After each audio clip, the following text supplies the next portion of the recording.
John chapter 19. Then Pilate took Jesus and had him flogged.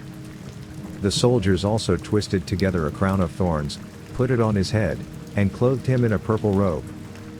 And they kept coming up to him and saying, "Hail, King of the Jews!" and were slapping his face. Pilate went outside again and said to them, "Look, I'm bringing him out to you to let you know I find no grounds for charging him." Then Jesus came out wearing the crown of thorns and the purple robe. Pilate said to them, "Here is the man." When the chief priests and the temple servants saw him, they shouted, "Crucify! Crucify!" Pilate responded, "Take him and crucify him yourselves, since I find no grounds for charging him." "We have a law," the Jews replied to him, "and according to that law he ought to die, because he made himself the Son of God." When Pilate heard this statement, he was more afraid than ever. He went back into the headquarters and asked Jesus, "Where are you from?" But Jesus did not give him an answer. So, Pilate said to him, "Do you refuse to speak to me? Don't you know that I have the authority to release you and the authority to crucify you?" "You would have no authority over me at all," Jesus answered him, "if it hadn't been given you from above. This is why the one who handed me over to you has the greater sin." From that moment Pilate kept trying to release him. But the Jews shouted, "If you release this man, you are not Caesar's friend. Anyone who makes himself a king opposes Caesar." When Pilate heard these words, he brought Jesus outside. He sat down on the judge's seat in a place called the Stone Pavement, but in Aramaic, Gabbatha. It was the preparation day for the Passover, and it was about noon. Then he told the Jews, "Here is your king." They shouted, "Take him away! Take him away! Crucify him!" Pilate said to them, "Should I crucify your king? We have no king but Caesar." The chief priests answered. Then he handed him over to be crucified. Then they took Jesus away. Carrying the cross by himself, he went out to what is called Place of the Skull, which in Aramaic is called Golgotha. There they crucified him and two others with him, one on either side, with Jesus in the middle. Pilate also had a sign made and put on the cross. It said, "Jesus of Nazareth, the King of the Jews." Many of the Jews read this sign, because the place where Jesus was crucified was near the city, and it was written in Aramaic, Latin, and Greek. So, the chief priests of the Jews said to Pilate, "Don't write, 'the King of the Jews,' but that he said, 'I am the King of the Jews.'" Pilate replied, "What I have written, I have written." When the soldiers crucified Jesus, they took his clothes and divided them into 4 parts, a part for each soldier. They also took the tunic, which was seamless, woven in one piece from the top. So, they said to one another, "Let's not tear it, but cast lots for it, to see who gets it." This happened that the scripture might be fulfilled that says, "They divided my clothes among themselves, and they cast lots for my clothing." This is what the soldiers did. Standing by the cross of Jesus were his mother's sister, Mary the wife of Clopas, and Mary Magdalene. When Jesus saw his mother and the disciple he loved standing there, he said to his mother, "Woman, here is your son." Then he said to the disciple, "Here is your mother." And from that hour the disciple took her into his home. After this, when Jesus knew that everything was now finished, that the scripture might be fulfilled, he said, "I'm thirsty." A jar full of sour wine was sitting there, so they fixed a sponge full of sour wine on a hyssop branch and held it up to his mouth. When Jesus had received the sour wine, he said, "It is finished." Then bowing his head, he gave up his spirit. Since it was the preparation day, the Jews did not want the bodies to remain on the cross on the Sabbath, for that Sabbath was a special day. They requested that Pilate have the men's legs broken and that their bodies be taken away. So, the soldiers came and broke the legs of the first man and of the other one who had been crucified with him. When they came to Jesus, they did not break his legs since they saw that he was already dead. But one of the soldiers pierced his side with a spear, and at once blood and water came out. He who saw this has testified so that you also may believe. His testimony is true, and he knows he is telling the truth. For these things happened so that the scripture would be fulfilled, not one of his bones will be broken." Also, another scripture says, "They will look at the one they pierced." After this, Joseph of Arimathea, who was a disciple of Jesus, but secretly because of his fear of the Jews, asked Pilate that he might remove Jesus' body. Pilate gave him permission, so he came and took his body away. Nicodemus, who had previously come to him at night, also came, bringing a mixture of about 75 pounds of myrrh and aloes. They took Jesus' body and wrapped it in linen cloths with the fragrant spices, according to the burial custom of the Jews. There was a garden in the place where he was crucified.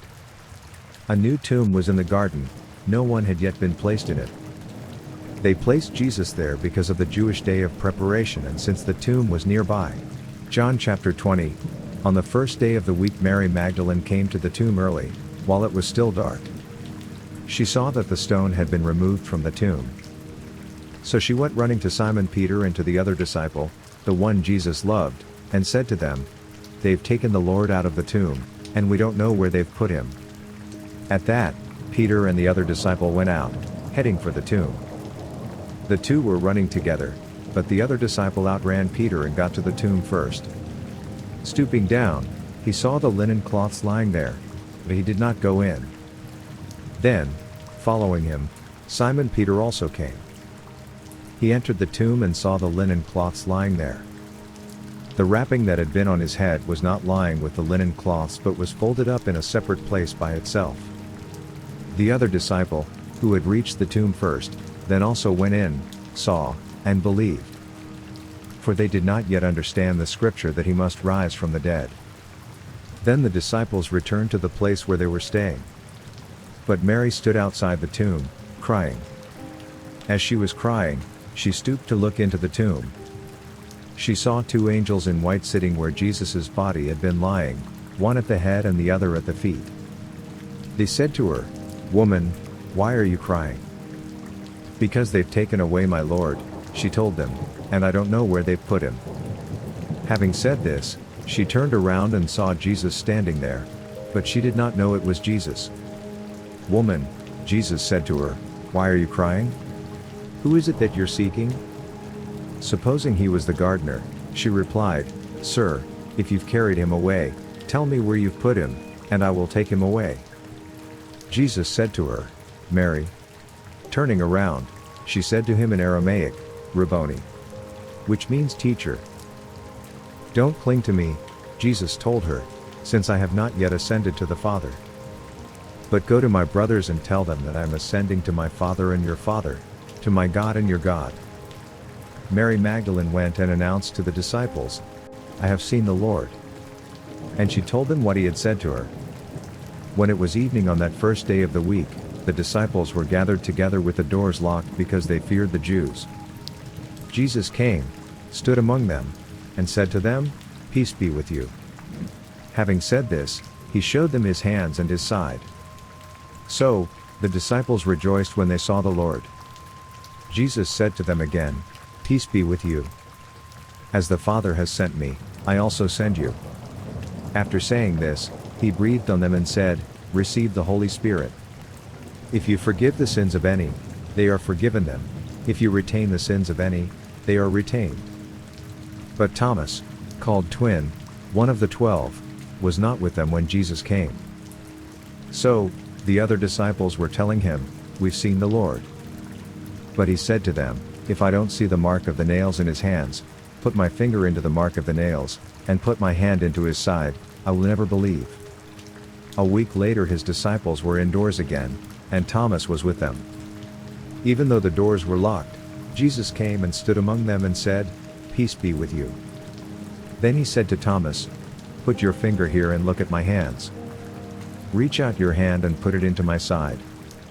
Don't be faithless, but believe." Thomas responded to him, "My Lord and my God." Jesus said, "Because you have seen me, you have believed. Blessed are those who have not seen and yet believe." Jesus performed many other signs in the presence of his disciples that are not written in this book. But these are written so that you may believe that Jesus is the Messiah, the Son of God, and that by believing you may have life in his name. John chapter 21. After this, Jesus revealed himself again to his disciples by the Sea of Tiberias. He revealed himself in this way: Simon Peter, Thomas, called twin, Nathanael from Cana of Galilee, Zebedee's sons, and 2 others of his disciples were together. "I'm going fishing," Simon Peter said to them. "We're coming with you," they told him. They went out and got into the boat, but that night they caught nothing. When daybreak came, Jesus stood on the shore, but the disciples did not know it was Jesus. "Friends," Jesus called to them, "you don't have any fish, do you?" "No," they answered. "Cast the net on the right side of the boat," he told them, "and you'll find some." So they did, and they were unable to haul it in because of the large number of fish. The disciple, the one Jesus loved, said to Peter, "It is the Lord." When Simon Peter heard that it was the Lord, he tied his outer clothing around him, for he had taken it off, and plunged into the sea. Since they were not far from land, about 100 yards away, the other disciples came in the boat, dragging the net full of fish. When they got out on land, they saw a charcoal fire there, with fish lying on it, and bread. "Bring some of the fish you've just caught," Jesus told them. So Simon Peter climbed up and hauled the net ashore, full of large fish, 153 of them. Even though there were so many, the net was not torn. "Come and have breakfast," Jesus told them. None of the disciples dared ask him, "Who are you?" because they knew it was the Lord. Jesus came, took the bread, and gave it to them. He did the same with the fish. This was now the 3rd time Jesus appeared to the disciples after he was raised from the dead.